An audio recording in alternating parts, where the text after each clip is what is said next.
Good evening everyone. Last class में हमने question number 32 तक किया था। आज क्वेश्चन नंबर 33 से आगे शुरू करते हैं। एक बार क्वेश्चन देख लीजिए।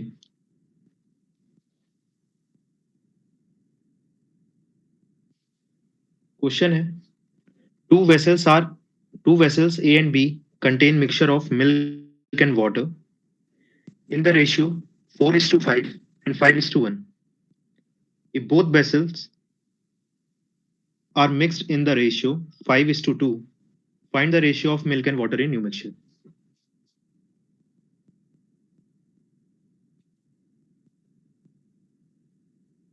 इसके पहले एक कंसेप्ट बताना है।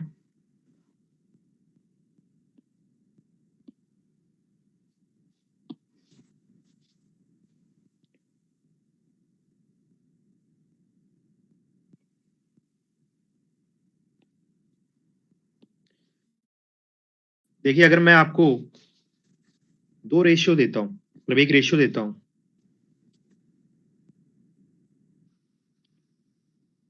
एग्जाम्पल के लिए रेशियो है, मान लीजिए 6:7। ओके,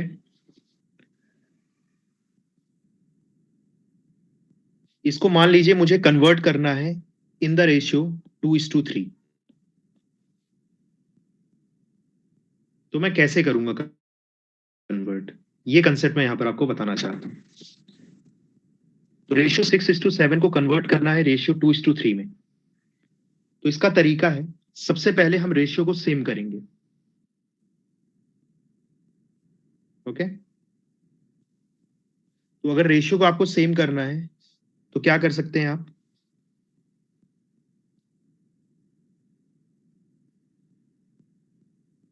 रेशियो को सेम करने के लिए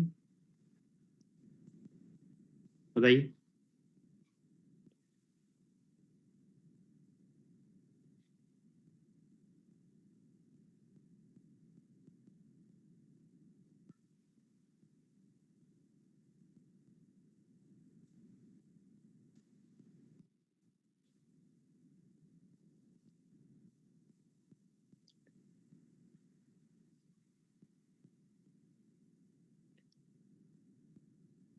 एक बार ट्राई करिए, how how you will convert 6:7 into 2:3।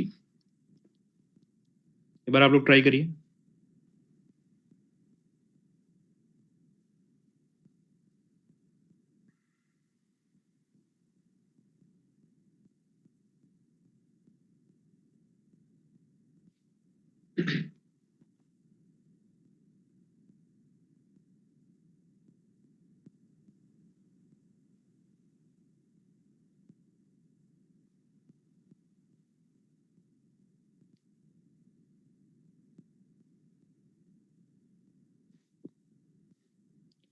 सबसे पहले आप इनको ना रेशियो 1:1 बनाने की कोशिश करिए। कैसे इस रेशियो को 1:1 बना सकते हो आप?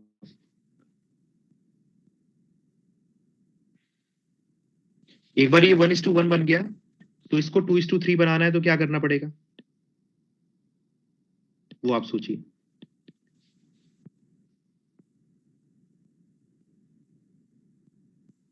और यही कंसेप्ट रिक्वायर्ड होगा जो क्वेश्चन नंबर 33 है जो आपका, उसको करने के लिए। तो देखिए 6 और 7 है, तो 6 और 7 का एलसीएम कितना हो जाएगा, तो आप बोलोगे 6 और 7 का एलसीएम हो जाएगा 42। तो अगर मुझे 1:1 बनाना है तो 6 को मैं इंटू कर सकता हूँ 7 से, और 7 को इंटू कर देता हूँ 6 से। तो कितना हो जाएगा ये हो जाएगा 42:42, मतलब 1:1 हो जाएगा ये। ओके, और अब मुझे इसको कन्वर्ट करना है 2:3 में, है ना। मतलब ये 42 को 2 बनाना है और ये वाले 42 को 3 बनाना है। तो सिंपल सी बात है, इसमें इंटू कर दो, इसमें इंटू कर दीजिए आप 2 का, और इसमें इंटू कर दीजिए 3 का। तो रेशियो क्या बन जाएगा, 2:3 बन जाएगा।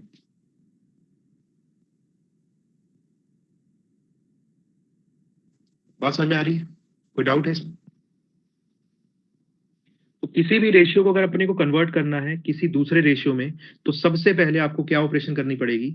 सबसे पहले आपको इसको 1:1 बनाना पड़ेगा, है ना? एक बार आपने 1:1 बना लिया है, तो अब फिर जो भी टारगेट रेशियो है आपका, वो बड़ी इजीली बना सकते हो। अगर मान लीजिए यहाँ 3:4 बनाना होता तो क्या करते? पहले 1:1 बनाना पड़ेगा, उसके बाद इसको इंटू कर देते 3 से, इसको इंटू कर देते 4 से, तो ये रेशियो क्या हो जाता? 3:4 हो जाता।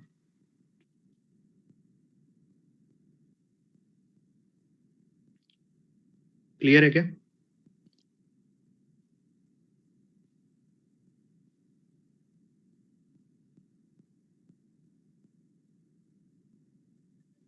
ठीक है, चलिए क्वेश्चन देखिए।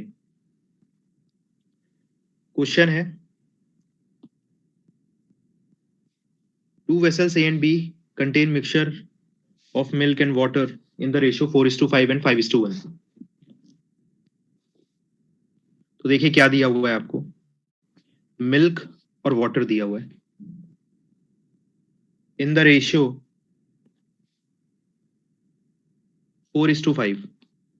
दो वेसल है बेसिकली आपके पास, ठीक है? दो वेसल है, पहले वेसल में मिल्क और वाटर का रेशियो क्या दिया हुआ है इन्होंने? 4:5 दिया हुआ है।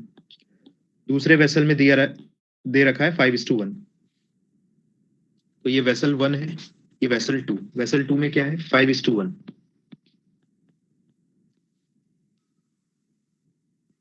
यहां तक तो क्लियर है, कोई दिक्कत ही नहीं है।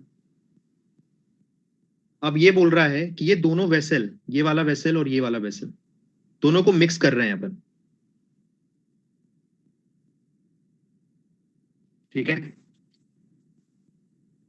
दोनों को मिक्स कर रहे हैं किस रेशियो में? 5:2 के रेशियो में। तो दोनों को मिक्स कर रहे हैं 5:2 के रेशियो में, और एक अपने को नया मिक्सचर मिल रहा है। ये है बेसिकली क्वेश्चन। आपको ये जो नया मिक्सचर मिल रहा है, इसमें क्या करना है? मिल्क और वाटर का रेशियो फाइंड आउट करना है। ओके, देखिए यहां पर 4+5 टोटल कितना यूनिट है भाई? मिक्सचर का 9 यूनिट है। यहां पर कितना यूनिट है? 6 यूनिट है। क्वेश्चन में बोला है कि आपको पहले वेसल से कितना उठाना है भाई? 5 यूनिट्स, और दूसरे वेसल से कितना उठाना है? 2 यूनिट्स, ठीक है? तो बेसिकली आपको ये रेशियो क्या है इनके बीच में? इनके बीच का अगर मैं रेशियो बोलूं, वेसल 1 और वेसल 2 के बीच का रेशियो अभी क्या है? तो आप बोलोगे कि अभी तो रेशियो है 3:2। 3:2 का रेशियो है अभी, राइट? पर हमें क्या चाहिए? हमें चाहिए रेशियो 5:2 चाहिए।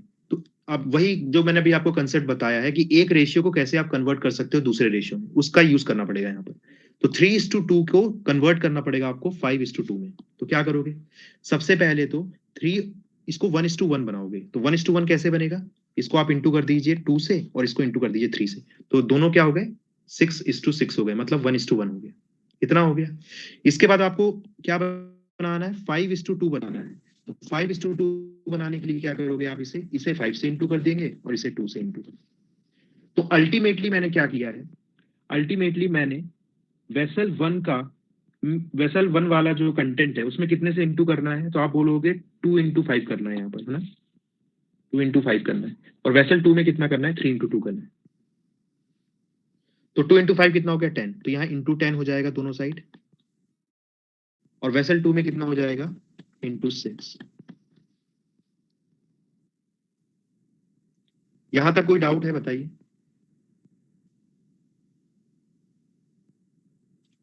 ऐसा करने से क्या हुआ?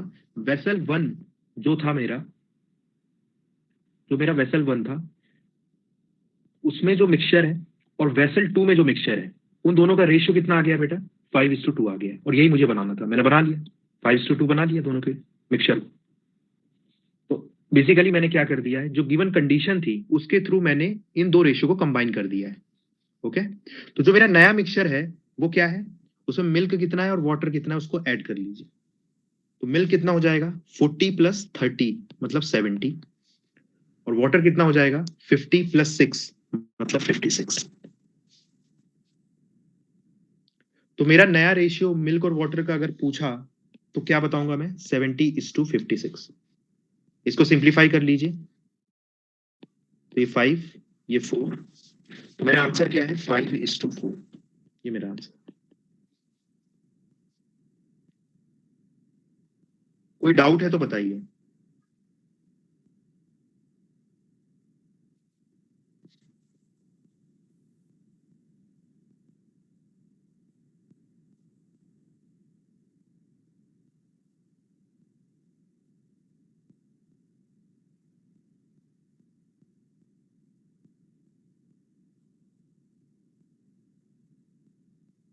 जिनको थोड़ा डाउट है तो नेक्स्ट क्वेश्चन में क्लियर हो जाएगा। नेक्स्ट क्वेश्चन देखिए।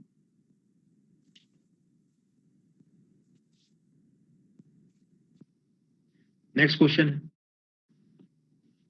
a 2 kg metal of which 1 by 3 is zinc and rest is copper mixed with 3 kg of metal of which 1 by 4 is zinc and rest is copper, what is the ratio of zinc to copper in new mixture? तो सवाल में बोल रहे हैं ये कि एक अपने पास मेटल है, मेटल 1 बोल दीजिए, दूसरा मेटल है मेटल 2। तो मेटल 1 कितने का है? 2 किलो का है, और मेटल 2 कितने का है? 3 किलो का है। ओके, मेटल 1 में जिंक जो है 1/3 है, 1/3 जिंक है, इसका मतलब क्या है? और रिमेनिंग कॉपर है, तो इसका मतलब है इस मेटल में ये जिंक और कॉपर दोनों है। तो जिंक की मात्रा कितनी है? 1/3 है। इसका मतलब है कि जिंक जो है वो 1 यूनिट है। तो कॉपर कितना यूनिट हुआ? तो टोटल आप बोलोगे कि टोटल तो 3 यूनिट का मेटल है, तो बचा हुआ कॉपर हो गया, तो 2 यूनिट कॉपर हो गया। तो जिंक और कॉपर का रेशियो क्या आ गया? 1:2 आ गया। वैसे ही मेटल 2 में अगर आप बोले तो इसमें भी जिंक है, कॉपर है। ओके,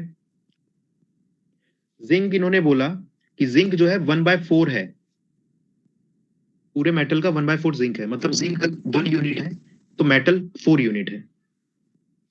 तो बचा हुआ कॉपर होगा। तो टोटल अगर 4 यूनिट का मेटल है, 1 यूनिट जिंक है, तो कितना बचा कॉपर? तो आप बोलोगे 3 यूनिट। तो जिंक और कॉपर का रेशियो कितना आ गया? 1:3 आ गया। देखिए, ये सवाल में सीधे बोल देता, ये क्या बोल सकता था कि जिंक और कॉपर का रेशियो जो है क्या है? 1:2 है। पर ऐसा ना बोल करके इसने ऐसा बोला है कि 1/3 जिंक है और रेस्ट कॉपर है। दोनों का मतलब एक ही है। तो एक लैंग्वेज में फंसाने की कोशिश की गई है आप लोगों को, तो इस चीज को समझना होगा। ठीक है, इस पूरी चीज का मतलब है क्या? कि जिंक और कॉपर का रेशियो 1:2 है। ये क्लियर हुआ कि नहीं? जल्दी बताइए।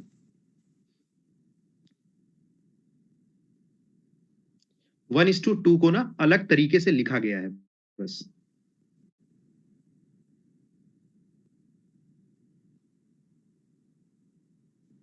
ठीक है, तो यहां तक क्लियरिटी है अपने को। तो सवाल अगर देखा जाए तो ये बोल रहे हैं कि यहाँ जिंक है, कॉपर है, तो ये मेरा पहला मेटल है, ये दूसरा मेटल है। तो जिंक और कॉपर का रेशियो पहले मेटल में दिया है 1:2, दूसरे मेटल में है 1:3। ओके, ये टोटल कितना हो गया? टोटल हो गया ये 3 और ये हो गया 4। पर सवाल में क्या बोला हुआ है? सवाल में बोला हुआ है कि पहला मेटल 2 केजी का है, दूसरा मेटल 3 केजी का है, दोनों को मिक्स कर रहे हैं। इसका मतलब क्या है कि पहले मेटल से आप कितना ले रहे हो? 2 केजी ले रहे हो, और दूसरे मेटल से कितना ले रहे हो आप? 3 केजी ले रहे हो। तो इसका रेशियो क्या है? 2:3 का रेशियो है, और इसका मिक्सचर बना रहे हो आप। पर अगर मैं यहां पर देखूं तो कितना आ रहा है भाई रेशियो मेरा? तो आप बोलोगे सर 3:4 आ रहा है रेशियो, तो मेटल 1 मेटल 2 का। तो मुझे क्या करना पड़ेगा? इस 3:4 को कन्वर्ट करना पड़ेगा 2:3 के। तो सेम प्रोसेस है, पहले मैं किससे इंटू कर दूंगा? तो पहले मैं इसको 4 से कर दूंगा, इसको 3 से कर दूंगा, दोनों 1:1 हो गए। अब इसके बाद मुझे 2:3 बनाना है, तो इसको 2 से इंटू कर दूंगा और इसको 3 से इंटू कर दूंगा। ठीक है, तो अल्टीमेटली मैंने क्या किया है? 3 को किससे इंटू किया है? तो आप बोलोगे सर 8 से इंटू किया है। तो यहाँ पूरे को 8 से इंटू करूंगा और यहाँ पूरे को 8 से इंटू। यहाँ पर मेटल 2 में कितने से इंटू किया है? 9 से। तो यहाँ पर 9 से इंटू करूंगा और यहाँ पर 9 से इंटू करूंगा। तो ये कंडीशन जो थी कि भैया आपको पहला मेटल जो है वो और दूसरे मेटल को 2:3 के रेशियो में ऐड करना है, इसी कंडीशन को यूज करके मैंने क्या किया? इन दोनों रेशियो को कंबाइन कर दिया है। तो अब मैं इनको ऐड कर सकता हूँ। तो जिंक की वैल्यू टोटल कितनी हो जाएगी बेटा नए मिक्सचर में? तो आप बोलोगे ये 8 हो गया और ये 9 हो गया, तो 17 हो गया। और कॉपर की वैल्यू क्या हो गई? तो 16 और 27 कितना हो जाएगा? 43। तो कोई आपसे पूछे कि नए मिक्सचर में जिंक और कॉपर की क्या रेशियो होगा, तो आप बोलोगे कि 17:43 रेशियो। यही आपका आंसर है। मेरे ख्याल से समझ में आ गया होगा आप लोगों को, right?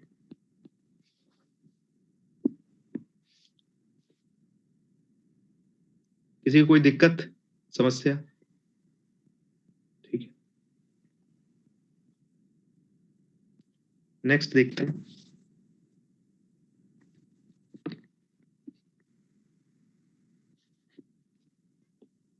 Three vessels whose capacity are 3:2:1 are completely filled with a mixture of milk and water in the ratio of 5:2, 4:1, and 4:1 respectively. Taking 1/3 of first, 1/2 of second, 1/7 of third, kept in a new vessel is prepared the percentage of water in the mixture. देखिए क्या है सवाल में। सवाल में भैया आपके पास 3 vessels हैं, है ना, ऐसे करके 3 डब्बे हैं जिनकी कैपेसिटी जो है 3:2:1 का है। मतलब कि अगर इसमें 3 लीटर आइटम आ सकता है, इसमें 2 लीटर आएगा, इसमें 1 लीटर आएगा, यही मतलब है इसका 3:2:1 का। ठीक है, तो पहला वाला वेसल की कैपेसिटी ज्यादा है, दूसरे वाले की कम है, और 1 वाले की सबसे कम है। इनको फिल कर रहे हैं आप मिल्क और वाटर के रेशियो से। तो भैया इनमें मिल्क और वाटर डाल रहे हो आप, इनमें मिल्क और वाटर किस रेशियो में डाला है? 5:2 के रेशियो में डाला है मिल्क और वाटर। इसमें डाला है 4:1 के रेशियो में, और इसमें भी डाला है 4:1 के रेशियो में। टेकिंग 1/3 ऑफ फर्स्ट, तो ये तो आपको सिचुएशन दे दी इन्होंने, पर अब आप कर क्या रहे हो? तो आपके पास एक दूसरा वेसल है, आप क्या कर रहे हैं, यहां से पहले वेसल से आप कितना निकाल रहे हो भाई? तो 1/3 निकाल रहे हो, मतलब टोटल नहीं निकाल रहे हो पूरा। अगर इसमें 3 लीटर है ना, 3 लीटर मिक्सचर है, तो पूरा नहीं निकाल रहे हैं अपन। अपन क्या कर रहे हैं, 3 लीटर का 1/3 निकाल रहे हैं, मतलब 1 लीटर ही निकाल रहे हैं यहां से। ये चीज समझने की है, ठीक है। सेकंड वाले वेसल में 2 लीटर अगर मिल्क है, तो पूरा 2 लीटर नहीं निकाल रहे हैं अपन, कितना निकाल रहे हैं? 1/2 निकाल रहे हैं, हाफ, मतलब 1 लीटर निकाल रहे हैं। और लास्ट वाले में अगर 1 लीटर जो है मिक्सचर है, तो आप कितना निकाल रहे हो? तो आप बोलोगे कि 1/7 निकाल रहे हैं, मतलब 1/7 लीटर निकाल रहे हैं। तो पहले वाले से 1/3 निकाला, दूसरे वाले से 1/2 लीटर निकाला, 1/2, और तीसरे वाले से 1/7 निकाला, और इन सबको अब नए मिक्सचर में डाल दिया। अब आपसे पूछा है कि जो नया कंटेनर है, इसमें मिल्क और वाटर का रेशियो क्या है? सवाल समझ में आया आप लोगों को?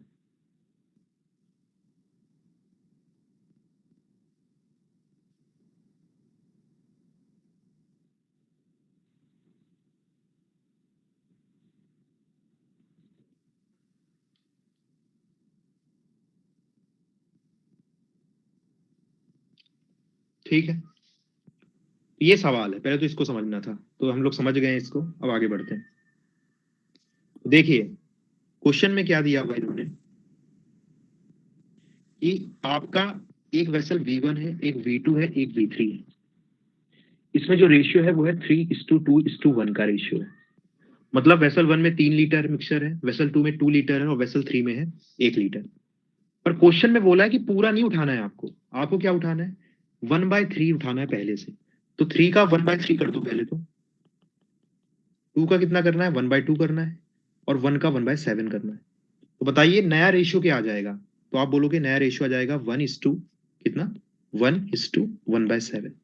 ठीक है, तो अपने को इस रेशियो से मतलब नहीं है भाई, अपने को इस रेशियो से मतलब है, ये चीज को आप ध्यान रखिए।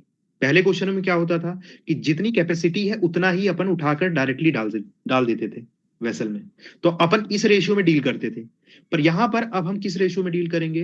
तो 1:1:1/7 में डील करेंगे। ये चीजें, यही ट्विस्ट था पिछले क्वेश्चनों में और इस वाले क्वेश्चन में, बाकी सब चीजें सेम रहेंगी। तो देखिए पहला vessel V1, V2, V3, milk और वाटर का रेशियो क्या क्या दिया हुआ है?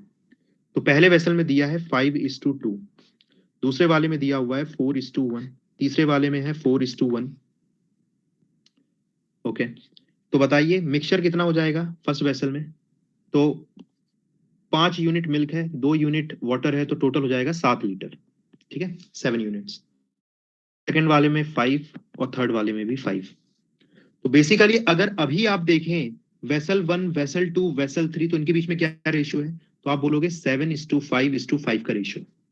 पर हमें क्या रेशियो चाहिए? तो हमें चाहिए 1:1:1/7 का रेशियो चाहिए। तो भाई कन्वर्ट करना पड़ेगा। तो सबसे पहले क्या करोगे? देखिए पहले तो इनको 1:1 बनाइए। तो 1:1 बनाने के लिए इनका एलसीएम ले लो, 35 आएगा एलसीएम। ठीक है, तो ये हो जाएगा इंटू 5 इंटू 7 इंटू 7। अभी हमने क्या कर दिया, इनको 1:1:1 बना दिया है। एक बार ये बन गया है तो अब हमें बनाना है इसे 1:1:1/7। तो इसको इंटू करूंगा, पहले वाले को 1 से, दूसरे वाले को 1 से और तीसरे वाले को 1/7 से। यहां तक की कहानी क्लियर है, कुछ भी नया कर नहीं रहे हैं अपन, दिख रहा होगा आपको, राइट। तो पहले वाले वेसल को इंटू किससे किया है भाई, इंटू 5 किया है, तो आप इधर भी इंटू 5 कर दीजिएगा। दूसरे वाले में इंटू 7 हो रहा है और तीसरे वाले में इंटू कितना हो रहा है, देखिए 7 × 1/7 इज नथिंग बट 1, तो इंटू 1 हो रहा है, तो इंटू 1। तो इस तरीके से क्या है, मैंने इन तीनों रेशियो को क्या कर दिया है, कंबाइन कर दिया है according to given condition. Given condition क्या थी, 1:1:1/7 की कंडीशन, ठीक है। तो अब टोटल मिल्क कितना आ जाएगा नए वाले मिक्सचर में, वाटर कितना आ जाएगा, उसके लिए आप ऐड कर दीजिए वैल्यूज को। तो इसको ऐड कर दीजिए, 25, 28 और 4 कितना हो जाएगा, तो 57। और वाटर कितना हो जाएगा, 10, 7 और 1, ये हो जाएगा आपका 18। तो मिल्क और वाटर का रेशियो नए वाले मिक्सचर में कितना हो जाएगा, 57:118। ठीक है, इसको और सिंप्लीफाई कर लीजिए अगर हो रहा है तो, 6 3 जा 18 और 19 3 जा 57। तो आंसर आपका क्या आ गया बेटा, 19:6 आ गया। पर क्वेश्चन में ये नहीं बोला, क्वेश्चन में एक स्टेप आगे की चीज बोली है। क्वेश्चन में बोला है the percentage of water in new mixture, कि भाई जो आपका नया मिक्सचर बन रहा है उसमें वाटर कितना परसेंटेज है। तो आप देखिए, आपने निकाला कि जो आपका नया मिक्सचर बन रहा है उसमें मिल्क और वाटर का रेशियो आपने निकाल लिया है, क्या आया है वो, 19:6। तो वाटर का परसेंटेज कितना हो जाएगा, तो वो बहुत ही इजी है। वाटर कितना है, देखिए 19 लीटर जो है मिल्क है, 6 लीटर वाटर है। तो वाटर कितने लीटर, वाटर की क्वांटिटी क्या है, 6, और टोटल मिक्सचर की क्वांटिटी क्या है, तो आप बोलोगे 19 + 6 मतलब कितना, 25 लीटर। तो 6/25 × 100, ये क्या आ जाएगा, ये आ जाएगा वाटर कितना है इन terms of percentage in new mixture. यही आपका आंसर है।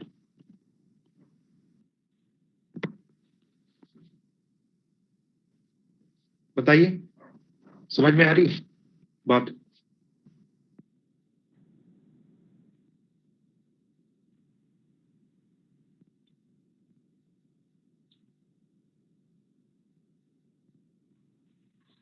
और ये इस क्वेश्चन को सॉल्व करने का ये सबसे बेस्ट तरीका है जो आपको यहाँ डिस्कस किया जा रहा है।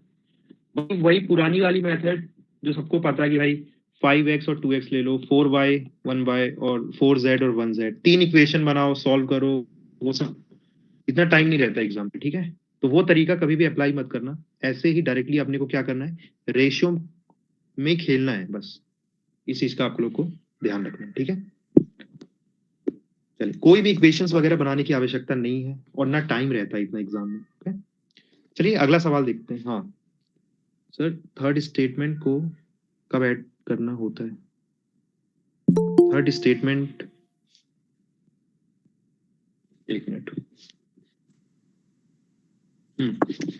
बताओ यार, माइक ऑन करके बताओ क्या पूछ रहे हो, जल्दी।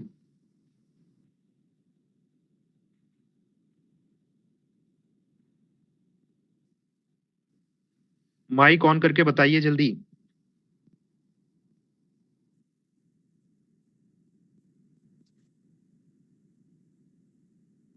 भाई माइक वर्क नहीं कर रहा है, मैं समझूंगा कैसे, क्या बोल रहे हो, थर्ड स्टेटमेंट को कब ऐड करना है। अरे भाई यहाँ मिक्सचर बनाना है, मिक्सचर, मिक्सचर में क्या है, फर्स्ट वेसल, सेकंड वेसल और तीनों वेसल को ऐड करना है। किस में ऐड करना है, तो 1:1:1/7 में ऐड करना है। ये 1:1:1/7 बनाया पहले मैंने, अब इनको ऐड करना है, तो इनको ऐड करना पड़ेगा ना भाई। मिल्क कितना है, तो मिल्क वाला पार्ट को ऐड कर लो, तो मिल्क आ जाएगा। वाटर कितना हो जाएगा, वाटर वाले पार्ट को ऐड कर दीजिए, वाटर आ जाएगा। यही तो करना है, मिक्सचर बन रहा है इसलिए ऐड कर रहे हैं इनको, ये पूछ रहे हो।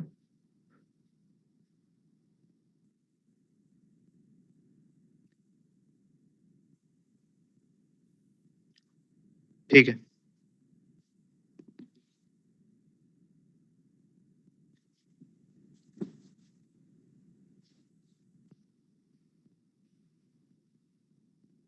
ओके।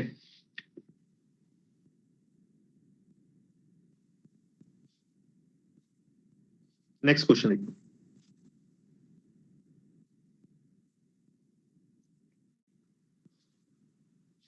पढ़िए सवाल को।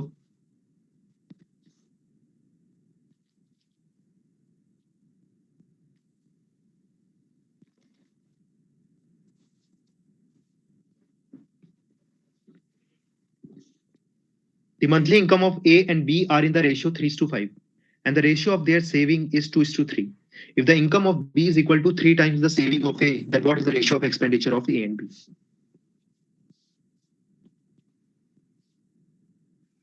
तो सवाल में बोल रहा है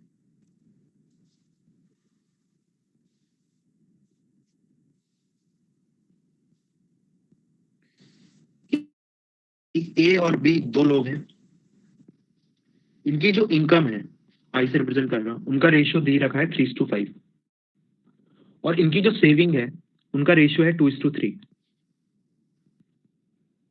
ये दे रखा है क्वेश्चन।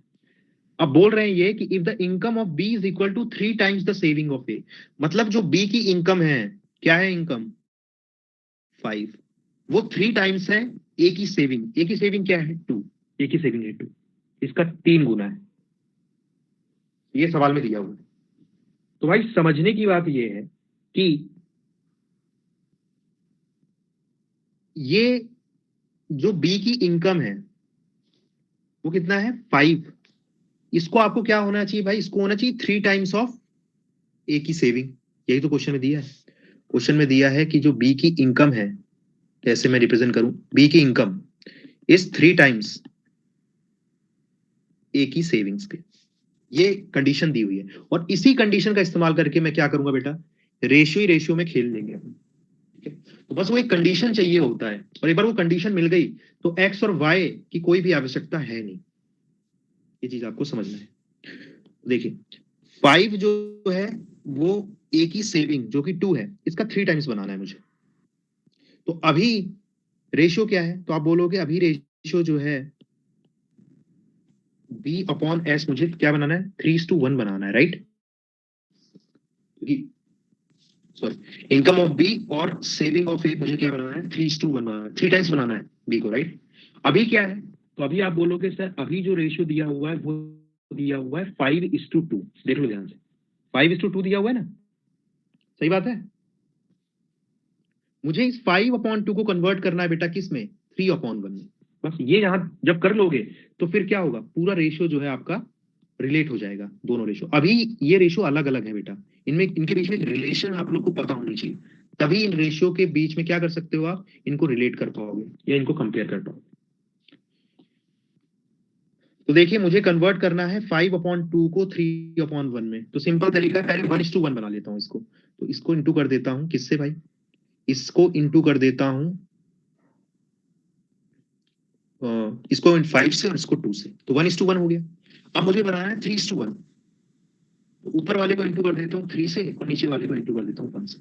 तो मैंने क्या किया, मैंने ये बी वाला जो पार्ट है ये 5 को इंटू करूंगा भाई, इस पूरे को इंटू किससे करना पड़ेगा, इंटू 2 इंटू 3 से, और इसको किससे इंटू करना पड़ेगा, इंटू 5 इंटू 1 से। यहां तक की कहानी क्लियर है। तो ये करने से क्या हुआ, देखो ध्यान से, ए और बी इनकम सेविंग क्या क्या हो गई भाई, तो 3 इंटू 6 कितना हो जाएगा 18, रेशियो 5 इंटू 6 हो जाएगा 30, ये हो जाएगा 2 इंटू 5 10, और ये हो जाएगा 15। देखो ध्यान से, बी की जो इनकम है वो ए की सेविंग का 3 टाइम्स होना चाहिए, हो गई। तो आप बोलोगे हाँ, 10 3 जा 30 होता है।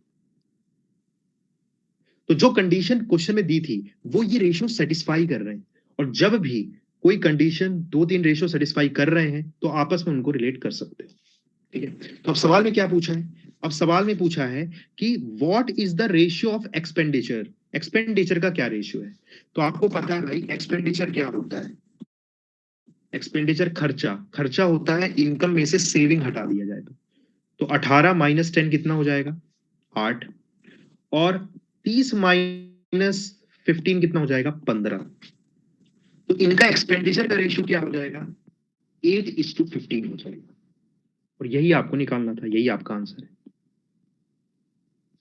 अब समझने की बात यह है कि यहां ये नहीं कर सकते थे, अगर सिर्फ इतना ही सवाल में दिया हुआ था, यहां से डायरेक्ट एक्सपेंडिचर मत निकाल देना गलती से भी, कि भैया एक्सपेंडिचर इनकम माइनस सेविंग होता है, तो आप बोल दोगे 3 माइनस 2 1 हो जाएगा और 5 माइनस 3 हो जाएगा 2, तो 1:2 हो जाएगा। ये बिल्कुल गलत तरीका है, क्योंकि अभी ये रेशियोज बेटा आपस में रिलेटेड ही नहीं है ना किसी कंडीशन से। पहले कोई कंडीशन होनी चाहिए जिससे इन दोनों रेशियो के बीच में कोई रिलेशन आए। एक बार रिलेशन आ गई है तो ये सब रेशियोज आपस में क्या हो जाते हैं, रिलेटेड हो जाते हैं। जैसे ये 18 सेविंग्स है, इनकम है, तो क्या हो जाएगा, सेविंग हो जाएगी 10। ठीक है, अब बोल सकते हो, पहले नहीं बोल सकते हैं कि इनकम 3 है तो सेविंग 2 है, नहीं। पहले आप क्या बोलोगे, मैं वही चीज मैं बार बार स्ट्रेस कर रहा हूँ स्टार्टिंग से ही। देखिए ध्यान से, अभी अगर मुझे इनको कन्वर्ट करना है ना बेटा इनके नंबर्स में, तो कैसे कन्वर्ट करूंगा, देखो ध्यान से, ये हो जाएगा 3x और ये हो जाएगा 5x, और ये कितना हो जाएगा, ये होगा 2x नहीं होगा, ये 2y होगा और ये 3y होगा। ये चीज समझ में आती है आप लोग को, क्योंकि रेशियोज अलग अलग है बेटा, इनके बीच में कोई रिलेशन नहीं है। तो यहाँ x लिया तो यहाँ y लेना पड़ेगा। ठीक है, ये तो समझ में आता है। पर जब मैंने इन दोनों को एक कंडीशन से रिलेट कर दिया ना, तो अब क्या हो गया है, ये हो गया बेटा 18x और ये हो गया 30x और ये हो गया 10x और ये हो गया 15x। बात समझ में आ रही है आप लोगों को, बताइए। y को x आ गया, y को कन्वर्ट कर दिया in form of x by using this condition. क्या कंडीशन, कि भाई b की जो इनकम है वो इसकी सेविंग के बराबर है, जो भी 3 टाइम्स। ये बड़ी अंदर की बात है बेटा, और ये नहीं समझोगे तो गलत करके आ जाओगे क्वेश्चन में। शॉर्टकट जितने भी बताए हैं वो सब गलत कर दोगे। जल्दी बताइए, भेजे में जा रही बात।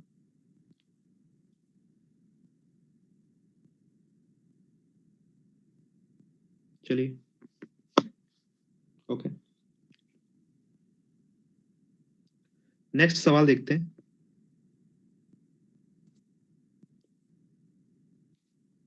हम्म,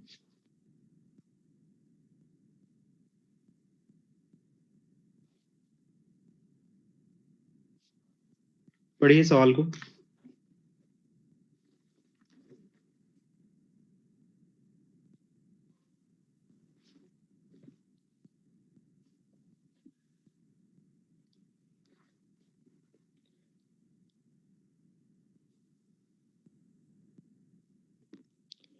The ratio of income of A and B is 3:2, and ratio of their expenditure is 4:3. If they save rupees 2000 and rupees 900, find their income. तो क्वेश्चन में दिया हुआ है कि भाई ए और बी दो लोग हैं, इनकी इनकम और इनका एक्सपेंडिचर दिया हुआ है। तो इनकम का रेशियो दिया हुआ है इन्होंने 3:2 और एक्सपेंडिचर का रेशियो दिया हुआ है 4:3।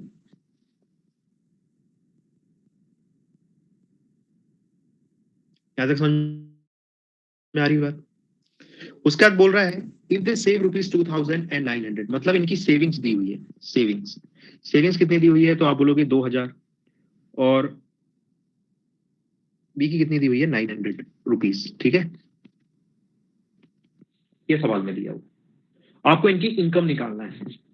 ओके, अब देखो ध्यान से, मैं इन रेशियोज के बीच में कोई रिलेशन नहीं दी हुई है ना, यहाँ पर कोई दिया हुआ है कंडीशन कि मैं इनकम और एक्सपेंडिचर के रेशियो को आपस में कंबाइन करूं, तो आप बोलोगे नहीं सर, कोई भी रिलेशन डायरेक्टली नहीं दी हुई है रेशियोज के बीच में, राइट। अगर दी हुई होती तो मैं रेशियो में ही कुछ कुछ करके निकाल लेता चीजें, पर नहीं दी हुई है। तो अब यहां पर क्या करते हैं, देखो ध्यान से, नॉर्मल वही तरीका। क्या करोगे आप, इसको मान लीजिए, ए की इनकम को क्या मान लेंगे 3x और बी की इनकम को क्या मान लेंगे 2x, है ना। तो ए की इनकम है 3x, 3x ए की इनकम है, और उसमें से अगर मैं सेविंग्स हटा दूं, सेविंग्स कितनी है ए की 2000 डिवाइडेड बाय बी की इनकम कितनी है 2x और उसकी सेविंग्स हटा दो, दैट इज 900। तो ये क्या है, क्या रेशियो आया ये, तो आप बोलोगे सर ये है इनकम माइनस सेविंग्स, ये भी क्या है, इनकम माइनस सेविंग। तो ये किसका आ गया, ये एक्सपेंडिचर्स का रेशियो आ गया इनके, और इनके एक्सपेंडिचर का रेशियो क्या दिया हुआ है इन्होंने, 4:3 दिया हुआ है। तो इसको इक्वेट कर दीजिए 4/3, यही करना है। ये स्टेप समझ में आई आप लोगों को, बताइए। और ये एक्चुअल मतलब इसका जो नॉर्मल मेथड है करने की सॉल्व, वो वही है, एक्स लेकर के सॉल्व करना।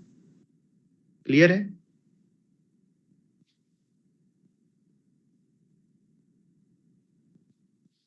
तो यहां से हम बड़ी इजिली जो है एक्स की वैल्यू निकाल लेंगे। तो क्रॉस मल्टीप्लीकेशन कर लीजिए, तो ये हो जाएगा 9x 6000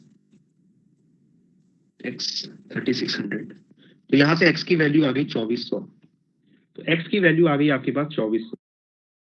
तो a की इनकम क्या है, तो आप बोलोगे 3x और b की है 2x। तो a की इनकम निकालना है तो भाई ये है 3x, ये हो जाएगा 3 इंटू 2400, ये a की इनकम आ जाएगी। और b की इनकम कितनी आ जाएगी 2x, तो ये हो जाएगा 2 इंटू 2400। तो यही आपके आंसर्स हैं, ठीक है।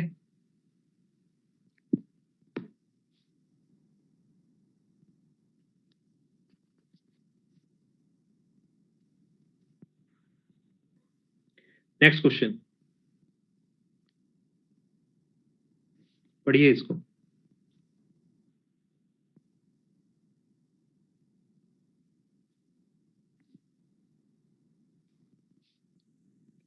The ratio of income of A, B, and C is 3:7:4, and the ratio of their expenditure is 4:3:5, respectively. If A saves rupees 300 out of rupees 2,400, find saving of C.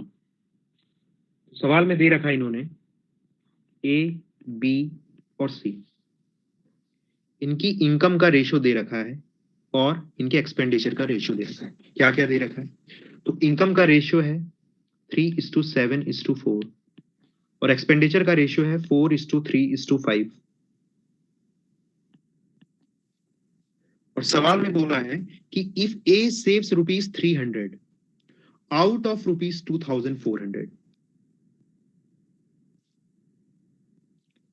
मतलब ए की savings दे रखी है, ए की savings कितनी दे रखी है 300।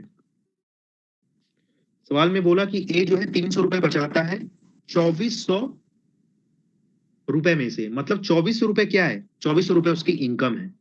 इसी समझ में आती है। इसका मतलब ये है कि ये जो रेशियो है ना इनकम का 3 यूनिट्स, ये किसको रिप्रेजेंट कर रहा है, ये रिप्रेजेंट कर रहा है 2400 को। 3 यूनिट्स रिप्रेजेंट कर रहा है 2400 को, क्योंकि एक इनकम क्या है 3 यूनिट्स और कुछ सवाल में दे रखा है 2400 है, तो 3 यूनिट रिप्रेजेंट कर रहा है 2400 को, तो एक यूनिट की वैल्यू आ गई 800, राइट। चाहे तो एक्स लेकर भी कर सकते हो कि भाई ऐसे भी कर सकते हो कि ए की इनकम 3x है, बी की 7x है और सी की जो है 4x है, तो 3x किसके बराबर आ गया, तो आप बोलोगे 2400 के बराबर आ गया, तो x कितना आ गया, तो 800 आ गया, राइट। ऐसे भी कर सकते हो। हमें क्या निकालना है, हमें निकालना है सी की सेविंग्स निकालनी है।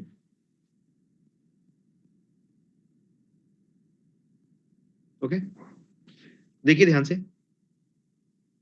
तो ए की इनकम क्या है 3 यूनिट्स है, तो 3 यूनिट्स किसको रिप्रेजेंट कर रहा है 2400 को।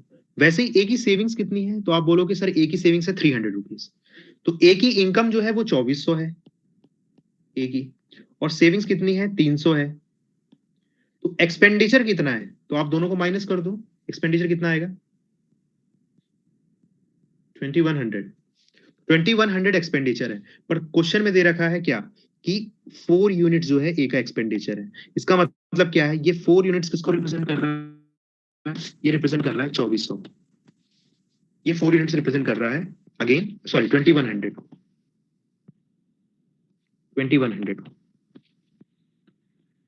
देखिए सवाल में ना कहीं भी ये रेशियो को इस रेशियो से कोई भी रिलेशन दे नहीं रखी है, तो कुछ कर नहीं सकते अपन सवाल में, क्योंकि रिलेशन नहीं दे रखी है तो अपने को नॉर्मल मेथड से सॉल्व करना पड़ेगा। तो सवाल में एक ही सेविंग्स दे रखी थी, एक ही इनकम दे रखी है 2400, तो 3x किसके बराबर हो जाएगा 2400 के बराबर हो जाएगा, तो यहाँ से x की वैल्यू कितनी आ जाएगी 800 आ जाएगी। तो अगर मैं आपसे पूछूं कि c की इनकम क्या होगी, तो आप बोलोगे c की इनकम 4 यूनिट्स है या 4x है, राइट। 4x है, तो 4x कितना हो जाएगा भाई इंटू 800 कर लीजिए, तो ये हो जाएगा 3200। तो सी की जो इनकम है वो कितनी हो गई 3200 हो गई। मैं आपसे पूछूं कि सी का एक्सपेंडिचर कितना है, तो आप बोलोगे 5 यूनिट्स है या 5y है, y ठीक है, 4y 3y 5y 3x 7x 4x ऐसी करते हैं, राइट। तो देखिए ध्यान से, यहाँ जो x की वैल्यू है, यहाँ जो यूनिट की वैल्यू है वो अलग है, कितनी है बेटा, एक यूनिट बराबर है 800 के, या x बराबर है 800 के। यहाँ पर जो एक यूनिट की वैल्यू है वो अलग है, क्यों, क्योंकि 4 यूनिट्स रिप्रेजेंट कर रहा है 2100 को, तो एक यूनिट की वैल्यू बोलूं तो कितनी हो जाएगी ये, एक यूनिट की वैल्यू यहाँ पर आ जाएगी 525, ठीक है, सही है, 5 4 20,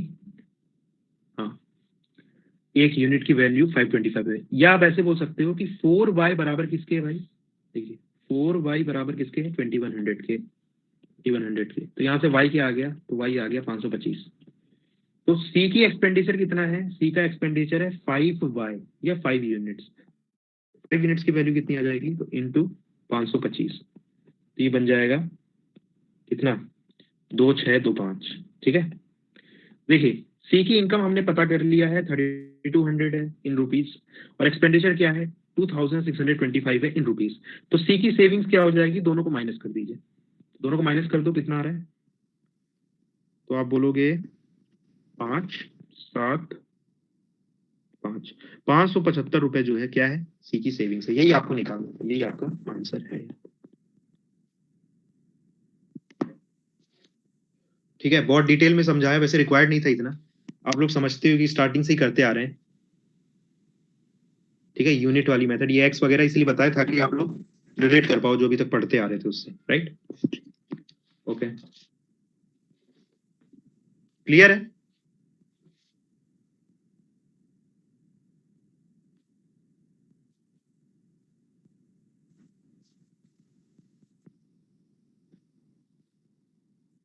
जिनको थोड़ा बहुत डाउट है किसी चीज में, वो एक बार वापस से वीडियो आप देखोगे तो क्लियर हो जाएगा।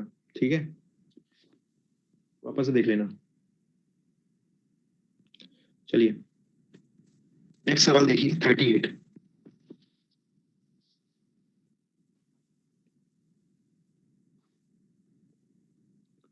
Ratio of income of ABC is 3:7:4 and the ratio of their expenditure is 4:3:5. If A saves 14, he makes 14 2/7% of his income. Find the ratio of the saving. Same ही सवाल है, बस क्या है परसेंटेज के टर्म्स में दिया हुआ, ए की सेविंग और वो सब चीज। देखिए ए बी और सी है यहाँ पर, इनका इनकम का रेशियो दिया हुआ है 3:7:4 और एक्सपेंडिचर का रेशियो दिया हुआ है 4:3:5। 4:3:5। तो ये मान लीजिए इनकी सेविंग्स है। ओके, तो सवाल में बोला हुआ है कि इफ ए सेव्स 14 2/7%, देखिए 14 2/7% का मतलब क्या होता है, आपको याद ही होगा 1/7 होता है। ठीक है, 1/7 का परसेंटेज क्या होता है, 14 2/7%।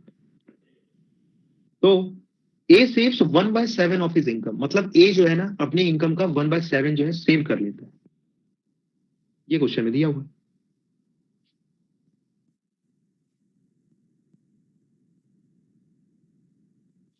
राइट, तो अगर सिंपली देखें इसको, तो देखिए ये क्या हो जाएगा, इनकम हो जाएगा मान लीजिए 3x 7x और 4x, ये इनकी इनकम हो गई है ना। एक्सपेंडिचर क्या हो गया 4y 3y और 5y, ये इनका एक्सपेंडिचर। तो क्वेश्चन में बोला है कि ए की जो इनकम है, ए की जो सेविंग्स है वो कितनी है, 1/7 जो है उसकी इनकम की है। तो एक्सपेंडिचर कितना हो जाएगा, तो एक्सपेंडिचर हो जाएगा भाई कितना 6/7। 1/7 सेविंग्स है, तो बाकी बचा हुआ क्या होगा, बचा हुआ फ्रैक्शन वो होगा एक्सपेंडिचर, बताइए आप। तो इनकम टोटल ए की कितनी है, तो आप बोलोगे 3x है, तो 3x का 6/7 क्या है भाई, एक्सपेंडिचर है। तो कितना हो जाएगा एक्सपेंडिचर, ए का कितना है 4y, तो ये हो जाएगा 4y। ये नॉर्मल तरीका बता रहा हूँ कैसे क्वेश्चनों को सॉल्व करना है, समझ के लिए सिर्फ, फॉर योर अंडरस्टैंडिंग, राइट। तो ये आ जाएगी यहाँ से इक्वेशन। तो यहां से आ गया क्या, x अपॉन वाई की वैल्यू यहाँ पर थोड़ा बहुत इधर उधर ले जाओ इनको, ठीक है, कांस्टेंट को मल्टीप्लाई डिवाइड करो, तो x अपॉन वाई जो है क्या आ जाएगा 14/9 आ जाएगा। बात समझ में आ रही, यहां तक कोई दिक्कत है क्या आप लोग को, बताइए।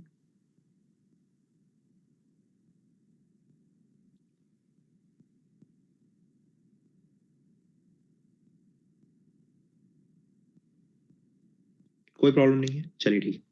x अपॉन वाई इज 14/9, तो मैं बोल सकता हूँ भाई x हो गया मेरा 14k और y मेरा कितना हो गया 19k, ऐसे बोल सकता हूँ।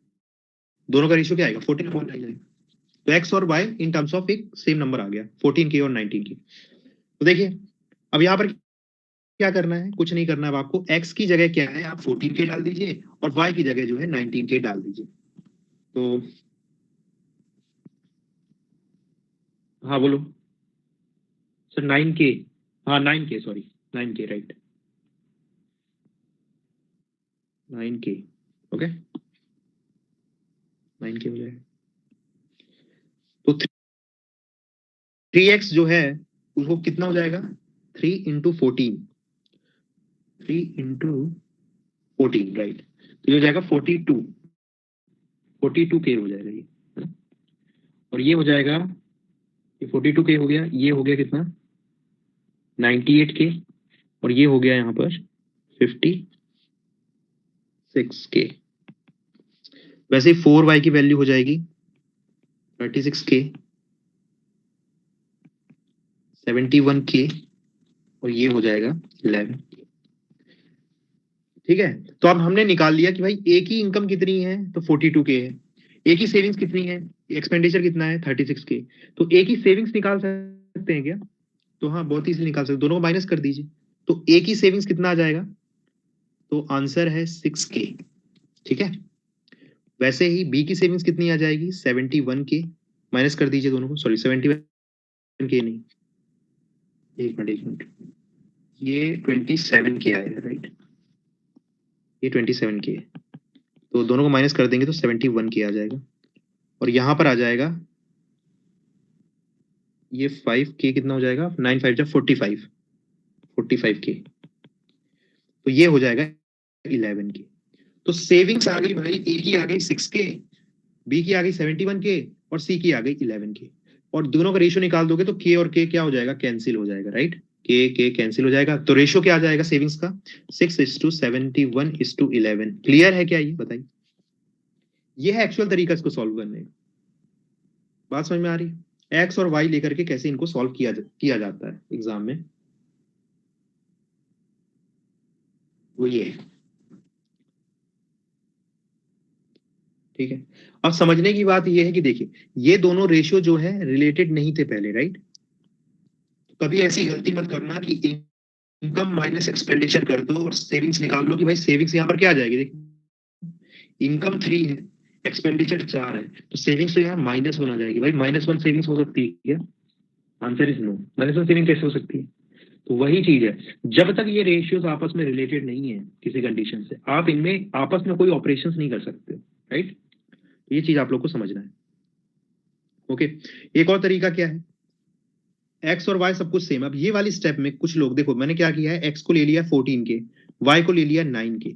कुछ लोग क्या करेंगे, कुछ लोग ऐसे भी कर सकते हैं यहाँ से कि एक्स को लिख सकते हैं in terms of Y, X को लिख लें 14/9y, ऐसे भी कर लो, कोई दिक्कत की बात नहीं। तो यहाँ पर क्या होगा, एक्स की जगह क्या हो जाएगा 14/9y आ जाएगा, और यहाँ ऑलरेडी y है, तो ये जो सेविंग्स आएगी बेटा इन टर्म्स ऑफ y आ जाएंगी सबकी, ठीक है। तो वापस से y क्या हो जाएगा, कैंसिल हो जाएगा। तो आप चाहे ऐसे कर लो, चाहे केले लेके कर लो, दोनों का सेम ही मतलब है। बात समझ में आ रही है बेटा, बताइए। ये है नॉर्मल तरीका, जैसे इन क्वेश्चनों को आप सॉल्व कर सकते हैं। अब मेथड 2 है, जैसे हम रेशियोज के बीच में ही कर ले रहे थे, तो देखो यहाँ कंडीशन दे रखी है, क्या कंडीशन, कि if A saves 14.7% of his income, ये कंडीशन के थ्रू हम रेशियोज को कंबाइन कर सकते हैं। देखिए ध्यान से, ए की इनकम और ए की एक्सपेंडिचर का रेशियो क्या है, तो आप बोलोगे सर 3:4 है, राइट, 3:4 का रिलेशन है। ए और ए की इनकम और ए के एक्सपेंडिचर में क्या रिलेशन है, ए की इनकम है 3 यूनिट्स और बी का ए का एक्सपेंडिचर है 4 यूनिट्स, तो रेशियोज कितना बन रहा है 3:4 बन रहा है। पर सवाल में क्या बोला है, सवाल में बोला है कि ए सेव्स 14/2/7%, जिसका मतलब होता है 1/7। मतलब सवाल में ये बोला है 1/7 उसकी सेविंग है, तो उसका एक्सपेंडिचर कितना हो जाएगा 6/7 हो जाएगा। कहने का मतलब ये है कि एक्सपेंडिचर कितना होना चाहिए बेटा 6 यूनिट, और इनकम कितना होना चाहिए 7 यूनिट। मतलब इनकम और एक्सपेंडिचर का रेशियो क्या होना चाहिए, ये एक्सपेंडिचर हो गया, ये इनकम हो गया, इनकम और एक्सपेंडिचर का रेशियो होना चाहिए 7:6। क्लियर है, बताइए। तो आपको क्या करना है, कुछ नहीं करना है, ये 3:4 को कन्वर्ट कर देना है 7:6 में। पहले 1:1 बना लो, फिर 7:6 बना लो। तो इससे क्या होगा, आप ये एक्स और वाई लेने से बच सकते हो, सब रेशियोज जो है आपस में कंबाइन हो सकते हैं। ये आपका होमवर्क है, क्योंकि इसके इसी बेस में मैंने बहुत सारे क्वेश्चन बेटी करवा लो। तो आप इसे ट्राई करिए, रेशियोज के बीच में ही सॉल्व कर लो आप, आपको एक्स और वाई लेने की कोई भी आवश्यकता यहाँ पर नहीं। ठीक है,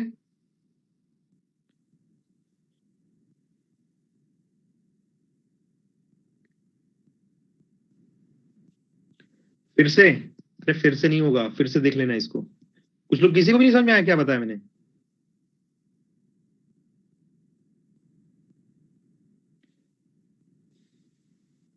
अरे ए की इनकम और एक्सपेंडिचर का रेशियो 3:4 है। यहां पर अगर आप ध्यान से देखो 3:4 है, पर सवाल में बोल रहा है कि वो होना चाहिए 6:7, सॉरी 7:6 होना चाहिए इनकम और एक्सपेंडिचर का रेशियो। तो भाई इस 3:4 को 7:6 करना है, सिंपल सी बात है। तो कैसे करोगे 3:4 को 7:6? इसको 1:1 पहले बना लो, ठीक है, वो पता ही है, वो तो अभी डिस्कस किया ना मैंने कैसे करना है, तो वो कर सकते हो। एक बार जब ये वीडियो देखोगे ना स्टार्टिंग से, starting from the first question, तो ये वाला मेथड 2 आप लोग को समझ में आएगा कि मैंने क्या बताया था। ठीक है, और ये आप लोग का होमवर्क है, आप लोग को ट्राई करना है इसको। ठीक है, इसको अगेन सॉल्व करवाने का कोई मतलब नहीं, ऑलरेडी 4-5 क्वेश्चन स्टार्टिंग में करवा चुके हैं ऐसे। ठीक है, रेशियोज 1:1 करके फिर 7:6 बनाना। चलिए आगे देखते हैं, नेक्स्ट देखिए,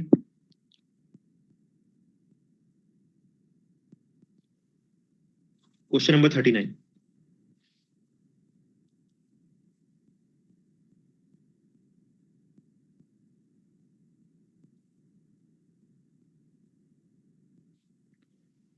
Rupees 431 divided among 45 persons, such that the ratio of total amount received by all men, all women, and all children are in the ratio 12:5, 15:16.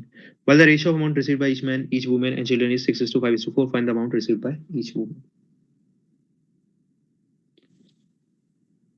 चलो देखो, ये आपको होमवर्क दिया हुआ है मैंने, ठीक है, और ये एक बार स्टार्टिंग से क्वेश्चन देखो, उसके बाद इसको खुद से सॉल्व करो।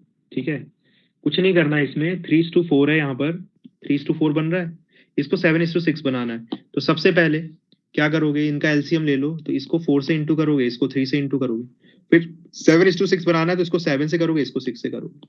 तो पहला वाला जो रेशियो दिया हुआ है ना, ये वाला, इसको किससे इंटू करना है, इसको इंटू करना है 28 से। ठीक है, और दूसरे वाले रेशियो को इंटू किससे करना है, इसको इंटू करना है अपने को 18 से, 18 से। तो जैसे ही ये कर दोगे बेटा, तो जो क्वेश्चन में कंडीशन दी हुई है कि ए की इनकम जो है वो एक्सपेंडिचर का 7/6 होना चाहिए, तो वो सेटिस्फाई हो जाएगा।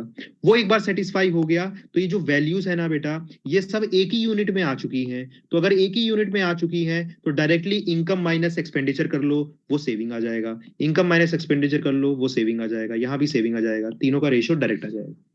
समझ गए बात को? अब बताओ।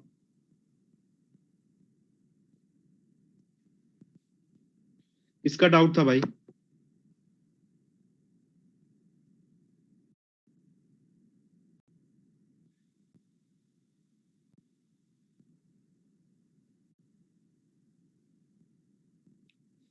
ठीक है, चलो अगला सवाल देखो, ये एक नया पैटर्न आ गया, अब नेक्स्ट पैटर्न है ये। ठीक है, यहां से भी सवाल कैसे आते हैं ये आप देखिए, क्वेश्चन में दिया हुआ है इन्होंने, और क्लासेस रिवाइज करके आइए। मैं स्टार्टिंग से बता रहा हूं कि जब रेशियो प्रपोर्शन की 5वीं क्लास चल रही है तो 4 क्लासेस जो है बिल्कुल क्लियर होनी चाहिए आप लोग को। ठीक है, उसके बाद ही 5वीं क्लास का में मजा आएगा, अदरवाइज समझ में नहीं आएगी चीजें। पहले वो 4 क्लासों को क्लियर करिए बढ़िया से, कोई डाउट है तो पूछिए, उसके बाद ही 5th क्लास आप लोग को अटेंड करनी चाहिए। ठीक है, देखिए सवाल, rupees 431 divided amount 45% ratio of the total income receive by, देखिए मैन, वुमेन और कौन है, चाइल्ड, इनको जो टोटल अमाउंट मिला है वो किस रेशियो में है, 12, 15 और 16। मतलब मैन को अगर 12 रुपए मिल रहे हैं तो वुमेन को 15 रुपए मिल रहे हैं, और चिल्ड्रन को कितने मिल रहे हैं, 16 रुपए मिल रहे हैं। ठीक है, तो ये तो हो गया आपका टोटल अमाउंट जो डिस्ट्रीब्यूट हुआ है ना, टोटल अमाउंट, ऑल अमाउंट। ठीक है, टोटल अमाउंट जो डिस्ट्रीब्यूट हुआ है वो इस रेशियो में हुआ है। while the ratio of amount received by each each. लेकिन हर आदमी कितना रुपए मिल रहा है? हर आदमी को तो 6 रुपए मिल रहे हैं। और वुमेन को कितने रुपए? हर वुमेन को कितने मिल रहे हैं? 5। और हर चिल्ड्रन को कितने मिल रहे हैं? 4। मतलब टोटल जो मैन को मिले वो 12 रुपए मिले। पर हर आदमी को कितने मिले? तो 6 मिले। टोटल वुमेन को कितने मिले? 15। पर हर वुमेन को कितने मिले? 5। और टोटल चिल्ड्रन को कितने मिले? 16। पर हर चिल्ड्रन को कितने मिले? तो आप बोलोगे 4। ठीक है। हमें निकालना है find the amount received by each women. Her women को कितने रुपीस मिले हुए हैं? मिनट। हाँ, हर वुमेन को कितने रुपीस मिले? मतलब ये जो 5 यूनिट्स है ना, 5 यूनिट्स, ये किसको रिप्रेजेंट कर रहा है? हर वुमेन को कितने रुपए मिले। तो इसकी वैल्यू निकालनी है, इस 5 यूनिट्स की वैल्यू निकालनी है। ये है सवाल। ठीक है। तो उसके लिए सबसे पहले आपको निकालना पड़ेगा नंबर ऑफ पर्सन। कितने लोग हैं, कितने लोग हैं, ये निकालना पड़ेगा। बात समझ में आती है? तो आप देखो ध्यान से भाई, अगर टोटल 12 रुपए मिले आदमी लोग को। अब ये जो टाइप है, ये कौन सा टाइप है? ये टाइप है बेटा जिसमें क्या होता है, आपको एक कंसेप्ट बताता हूं। देखिए, सिंपल सा एक बेसिक कंसेप्ट पहले आप समझ लीजिए, नहीं तो फिर बात पल्ले नहीं पड़ेगी कि क्या हो रहा है। देखिए, अगर मैं बोलूं क्या कि एप्पल से शुरू करते हैं, ठीक है? एप्पल्स। टोटल एप्पल जो है, एक मिनट, एप्पल और मैंगो ले लेते हैं। तो एप्पल एक एप्पल की जो कीमत है वो मान लीजिए 10 रुपए। ठीक है। और एक मैंगो की कीमत कितनी है? 20 रुपए। जैसे उल्टा होना चाहिए, तो 20 रुपए और 10 रुपए कर लेते हैं। ठीक है। और टोटल नंबर ऑफ मैंगोज जो है, नंबर ऑफ मैंगोज, ठीक है, और नंबर ऑफ एप्पल्स जो हैं वो कितने हैं?